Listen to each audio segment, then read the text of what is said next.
My father was a collector. That's what he told everyone. But he never collected anything normal. No coins, no stamps, no antiques. He collected items, small, ordinary things, watches, wallets, rings, hair clips, keys, each one sealed in a small box, each box labeled with 3 things: a date, a location, and sometimes a first name. Nothing else. No explanations, no stories, just records. When I was a kid, I used to ask him what they were. He'd always give the same answer: moments. I didn't understand what that meant, so I asked again once, just once. Moments of what? He looked at me for a long time, longer than any normal father should. Then he said something that stuck with me for years. Moments that mattered to them, not to you. After that, I stopped asking, because something in his voice made it clear I wasn't supposed to know. There were rules in that house, strict ones. Never touch the collection. Never open the boxes. Never move anything.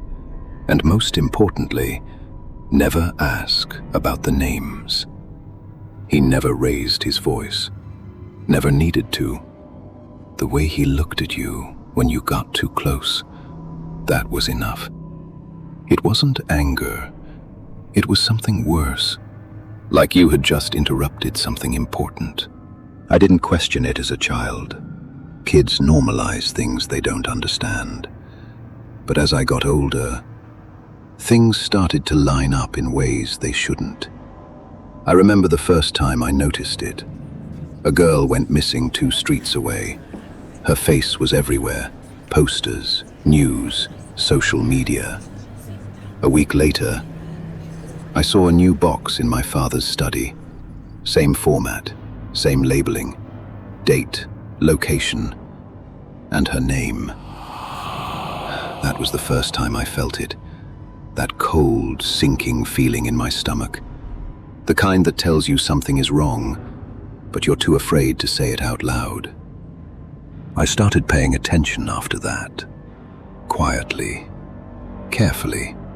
Every time a case appeared on the news, missing person, unidentified body, unsolved incident, within days, a new box would show up, perfectly labeled, perfectly placed, like it had always been there. No panic, no rush, just routine.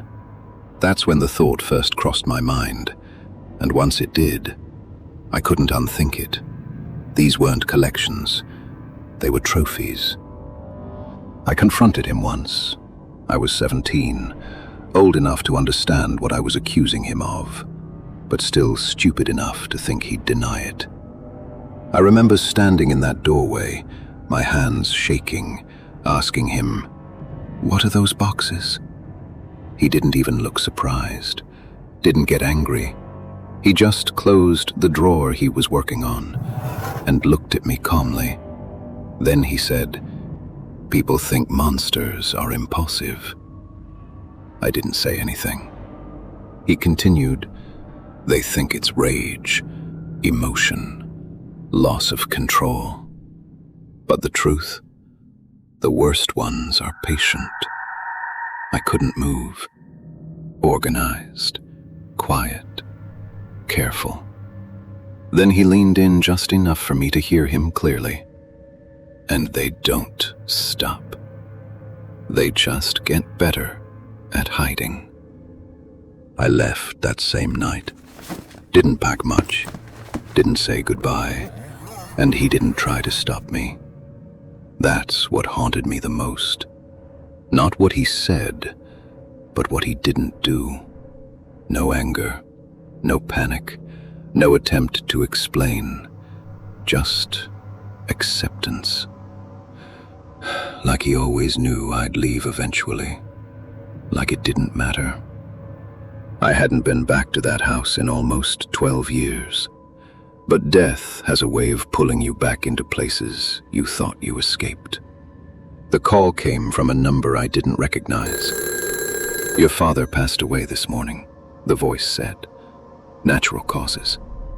There was a pause before they added, "We need you to come identify some things." Not the body. He said things. So I came back the next day, standing in the same hallway, looking at the same closed door to his study. The door I was never supposed to open. Except this time, there were no rules, no one to stop me, no reason to hold back. I opened his room. It was untouched, exactly how I remembered it. Shelves lined wall to wall, boxes stacked with unnatural precision, hundreds of them, maybe more.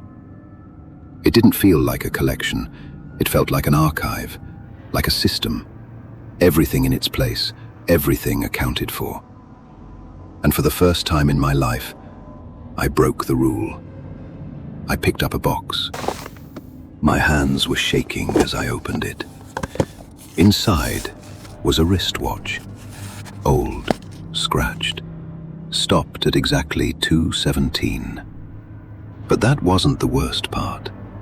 Underneath it was a note, handwritten, neat, precise. Not a confession, not guilt, just observation. Subject leaves work at 2:05 p.m. daily. Minimal awareness of surroundings. Routine unchanged for 11 days. Then the last line. Interruption occurred at 2:17 p.m. I dropped the box because I understood exactly what I was reading. Not memories, not moments. Documentation. I opened more after that. I don't know why. Maybe I needed to be sure. Maybe part of me already was. Each box told the same story. Different people, same pattern. Study, observation, timing, execution. No emotion, no hesitation. Just process. Like he wasn't killing people. He was perfecting something. Then I noticed something worse. The handwriting changed over time. The earlier notes were clean, confident, precise. But the later ones, they felt rushed, messy, unstable, like something had shifted, like something had gone wrong. And then I found the last box. It had no label, no date, no name, just blank. That alone was enough to make my chest tighten, because my father never left anything unfinished, never left anything undocumented. I opened it slowly, and the moment I saw what was inside, everything stopped. It was mine, a small, worn-out keychain I lost when I was a kid. I remembered crying over it, searching the whole house. He told me I'd misplaced it, told me it wasn't important. But here it was, perfectly preserved, like everything else. And underneath it, a note. I didn't want to read it, but I did. Subject shows awareness. My throat went dry. Prolonged exposure has compromised distance. Then the last line. Correction required. I couldn't breathe, because in that moment, I understood something I had refused to accept for years. I was never just his son. At some point, I became part of the process. I don't remember calling the police. I just know they showed up, more than I expected. Not confused, not surprised, just prepared, like they'd been waiting for this moment. They walked through the house like they already knew what they'd find, like this wasn't new to them. And that's when one of them asked me something I'll never forget. If you knew what he was. He looked me dead in the eyes. Why did you come back? I didn't answer. because I didn't have one. Not a real one. Not one I was ready to say out loud. They thought I came back for closure, for answers, for justice. But the truth was something else entirely. Because standing in that room, looking at those boxes, reading those notes, I felt something I shouldn't have felt. Not fear, not anger, not even grief.